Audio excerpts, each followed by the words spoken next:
По поводу продажи апартаментов, жилой недвижимости. Я думаю, что от того, что жилую недвижимость называют апартаментами, от этого суть не меняется. Фактически там речь идет о продаже недвижимости.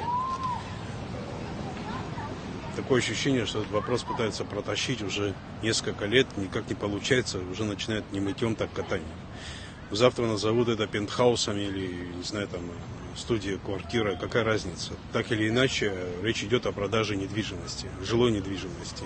Никаких ограничений имущественных прав покупатель не имеет в этом случае.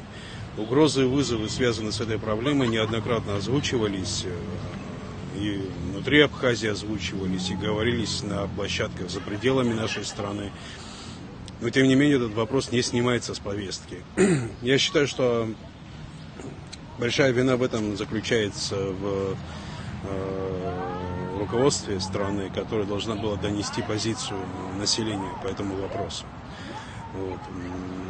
Считаю абсолютно неприемлемым вынесение данного законопроекта опять в парламент. Я думаю, что это приведет, усложнит и без того сложную общественно-политическую ситуацию в стране.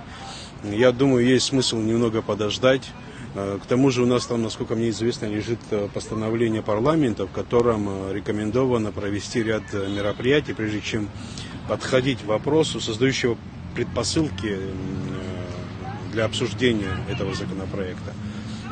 Пока никаких из этих мероприятий, там, насколько мне известно, там инвентаризация жилой недвижимости должна быть произведена, кадастр должен быть создан, ничего этого еще не сделано.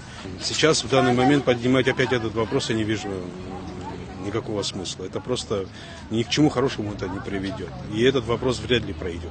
Потому что в обществе существует неоднозначная позиция по этому вопросу. У нас очень такая еще крепко сидит историческая память, связанная с переселением на территории Абхазии граждан другого государства, другой этнической группы.